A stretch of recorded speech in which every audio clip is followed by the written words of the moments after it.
Hey, this is Cameron, and welcome to the practice log. Bach audit again. Bach audit. Yeah, it's a morning session. We're making our way through the Presto, working on BWV 1001, learning the whole sonata, of course. We're completionists here. Mainly gonna focus on memory for the first three movements, and then read through the Presto a bit more, try to get that thing down. And then I think I have some more Bach lined up after this suite, so not today, but maybe in a couple of sessions or so. You guys have never seen me start a new Bach sonata. That'll be a big deal. Maybe we'll throw a party. I don't know. Alright, well that pretty much covers what I'm doing today. Oh yeah, and sore. I've been taking this time to answer a question from the comment section. Okay, well actually, this is kind of fitting for today, because we are about to go into a Bream video in the middle. If you're new, we watch a video in the middle. So last time, we were showcasing the battle of Bream versus Williams in the comment section, and it was a lot of Bream lovers, a lot of William haters. And I actually asked, are there any Williams lovers out there? And you guys showed up. Let's see what you had to say. This person actually makes some good points. This is from Malcolm. I'm more of a Williams fan. Dude, Williams in the house. Even Bream admitted that technically he had a hard time keeping up with John. I find Williams to be more subtle than Bream, who can be a bit much. That's really funny. He can be a bit much. I don't know if I find him a bit much though. I kind of enjoy that. I trust Williams more to give the rendition as the composer expected. That I have to agree with. For sure. Leaving his ego at the door. Whenever I start a new piece, I look for Williams first. One of my favorite albums is a Spanish album, but without doubt, the Chaconne is my favorite piece of all time. The Chaconne's pretty good, played by Williams. I know this is going to be controversial, guys, so feel free to flame me in the comments, but I like the way Williams plays Bach more. Like, obviously, I talk crap on Williams' Masterclass, and I praise Julian Bream's Masterclass, and I praise his Bach Masterclass, but Williams' recordings of Bach, they're just really clean and precise, and I like the tempo, usually, that he picks. Yeah, that's a really good point. Williams probably does have less of an ego than Bream. It's a battle. It's a battle of greats, though. We're talking about two great guitarists. Alright, let's see what else. But thank you for your comment. CV Devil. I'm in the Williams camp, 100. Williams camp. Williams camp. Let's see here. His incredible precision and lack of string noise. Ooh, man, I felt the string noise thing. Makes him the most transparent medium for classical guitar music. Yeah, it's an interesting way to look at it. If you ever have something, give it to Williams and he will show you what it sounds like. And then if you want to hear what Bream thinks it should sound like, you can give it to Bream and he'll completely change it. Alright, and one more. This is the guy to end the war. This one's from Bob. There are many better players than either Bream or Williams out there today. Yeah, I mean, that's true. That's like a phenomenon, right? Like, as the generations go by, the new generation always gets like, they have the old one to build off of. But man, you really can't beat the personalities of those old guys. They're really fun. There are a lot of really good classical guitarists out there today, but not too many of them are hosting eccentric master classes in a dungeon. Maybe as they get older, they'll start doing that. Man, I just feel like the time that Bream was alive, especially like in the middle of his career, you could just like turn on the TV and watch like a masterclass on PBS or something. I feel like that's not so much a thing anymore, which is sad. So I don't know if these new guitarists will ever get a chance to have their own eccentric masterclass. But yeah, whatever. Alright, so that is the Williams-Bream debate. Continued. Whoa. Post more opinions. I'll probably read them at some point. Well, I think that's enough chit-chat. It's time for me to get into this Bach. So let's do it. God, can you believe I'm just at it again? It's just another morning and I get to look at some Bach. Every morning for the rest of my life, I want to work on Bach. That's just what I want for myself. And you should try it. I recommend, if you can. We're starting a little late today. It's 10 o'clock. My God. I kind of stayed up late last night, so I slept in. You know what I'm starting with. I'm starting with the Fugue, and then I'm going to work on a bunch of other stuff. I need to consult the notepad again. I'll see you on the other side.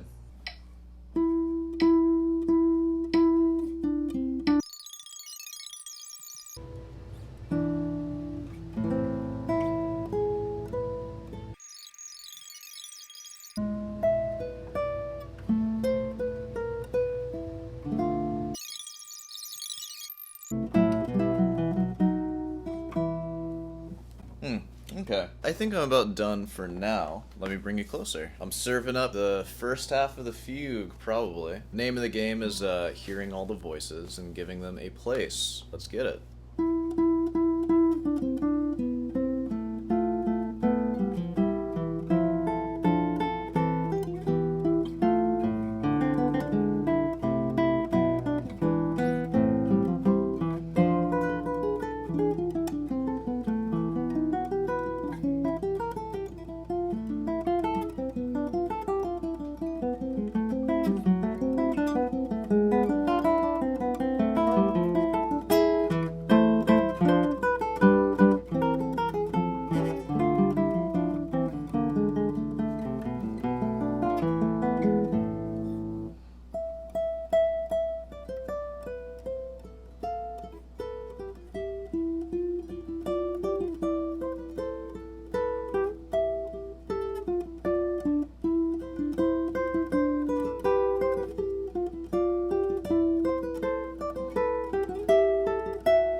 I ended up playing the whole fugue because it just felt good. Feels good to play the whole fugue. I'm not sure if I'll show the whole fugue though, because an extravaganza is coming up in a few episodes or so, and you'll hear the whole thing there. We can pretty much call it for the first half, so let's take a little bit of a break, shall we? I promised last time we'd start going into a new Julian Bream Masterclass, so let's do that. Now, this one is slightly unrelated. It's on Villalobos Preludes 1 through 3, which I do know all three of those. I'm less familiar with the third one, as I imagine we all might be.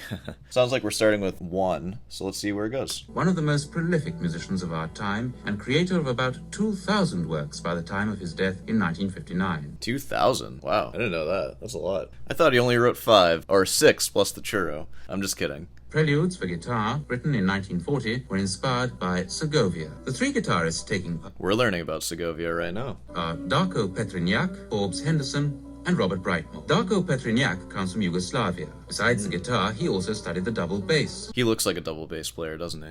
Forbes Henderson was born... Oh, Forbes Henderson. The Forbes? I mean, he already looks like he's gonna live up to Gerald. This guy just, like, oozes arrogance. I also really appreciate the hair. I'm kind of following in his footsteps. Robert Brightmore comes from London and taught himself to play the guitar. Self-taught. All the self-taught people. Yeah. Every time I mention getting a guitar teacher, everyone's like, you don't need one. Yeah, well, I guess you don't. You're right, he's self-taught. Man, he's really flying through that part. I don't play it that fast.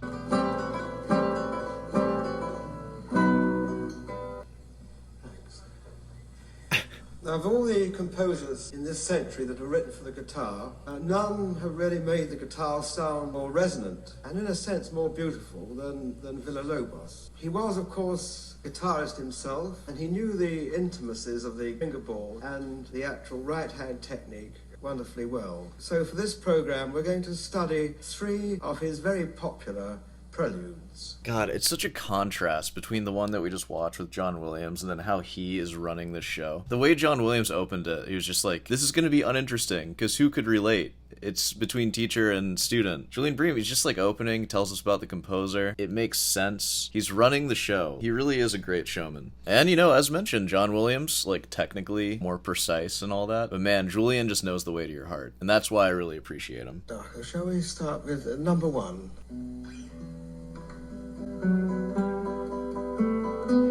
Wait, the masterclass hadn't even started yet. So he had him playing it, I think, as like background music to introduce the thing. That's awesome. See, that's vision right there. That's amazing.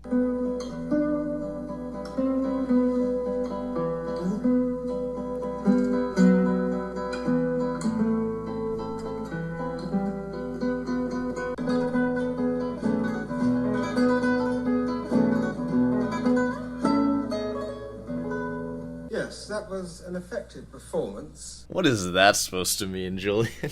You did perform that. I think you must take very much more care of the sound production and great care of the accompaniment. One tends to think a romantic piece like this as having all melody and just a little chum-chum-chum accompaniment. But the little accompaniment, which is very simple harmonically, actually holds the piece together. It makes the piece throb, this little chum-chum. Now, I think that the actual rhythm of the accompaniment is very important, and it must be meticulously played. Also, the feeling of shape is very important in these very big, large and expansive melodies. And in a sense, the first section is in 3 broad sweeps. First one, the second one, which is longer, and the third one, which is really longer still. And we must get the feeling, the sweep rising and then declining. We didn't quite get that in your performance. I also feel that even when it's loud, you mustn't sort of break the guitar. It was just a bit overplayed. When Julian Bream says that was overplayed, all I hear is Julian Bream destroys. Would anybody be upset if I watched the Fugue Masterclass again? Just to revisit it and just like watch it all again? I don't think anybody would be upset. I might do that.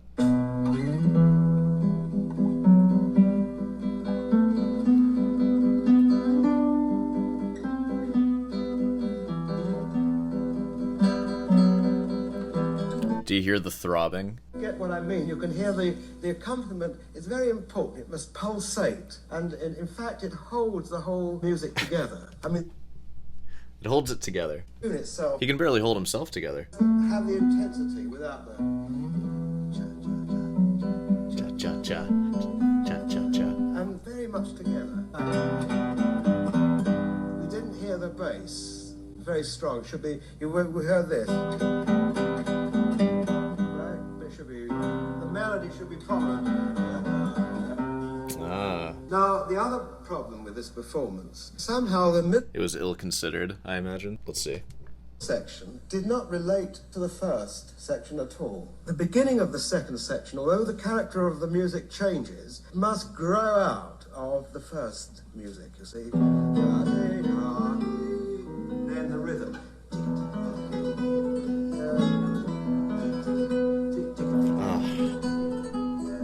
God, Julian, you're so great. I love you. I love you, Julian. Do you know that?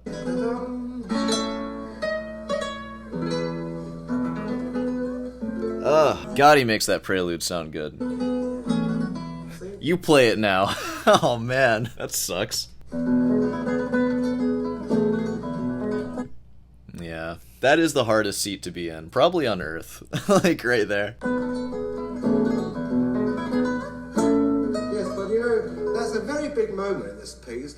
Let's hear about it. Yeah, dude.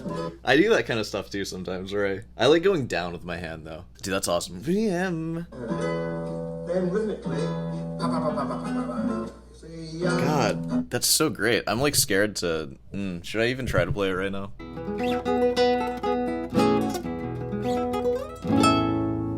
Julian Bream is the man. And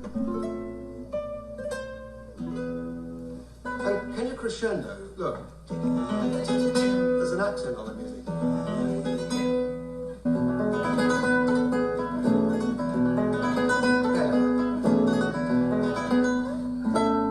Good job, man. That was good. The whole important thing about an arpeggio is that it's not prompt, but it has an inner rhythm. It relates to the music before. It's not like, but it's see, it's a little slow, the arpeggio. God, that is so... Man, this is a freaking good masterclass, I'll tell you what. I have so many ideas now.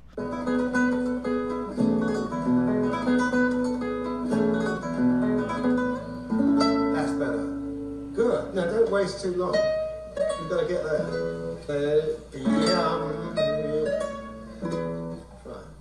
That's real testament to this masterclass. Like, that gives me stuff to work with, and I'm not even working on this piece. Villalobos wrote this. Whoa.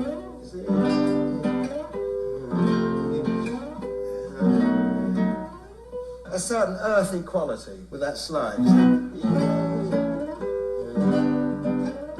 you can make the slide rhythmical instead of going. And you're going.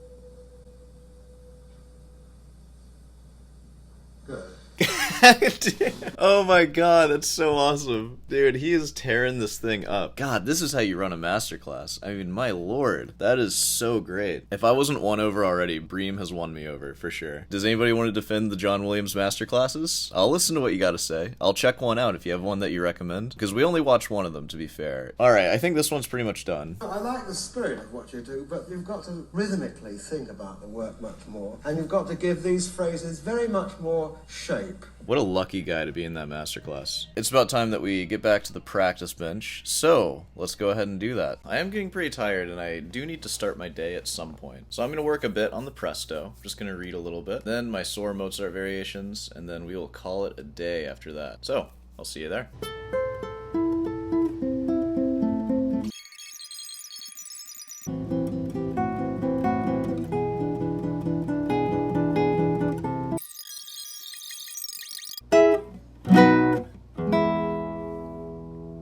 I'm ready to start my day. My fingers hurt, actually. So, I'm just gonna bring you closer. I'm gonna keep things pretty simple for this one. I'm just gonna play the last two variations of the soar Mozart variations. So, here they are.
Kind of flubbed that last part, but it's okay. I mean, you could argue that I flubbed the whole thing. I need to work with a metronome on that one, and I have been, I promise. It just takes a while, so give me a break. Well, let's go ahead and wrap this thing up. That was the practice log. Yeah, thanks for watching. And if you made it this far, be sure to subscribe, leave a like, leave a comment, especially if you have a question about something, or you can just comment about anything at all. It doesn't have to be a question. But if it is a question, I'll answer it in the chair, as I've been doing. Well, that pretty much covers everything. So, I'll see you tomorrow.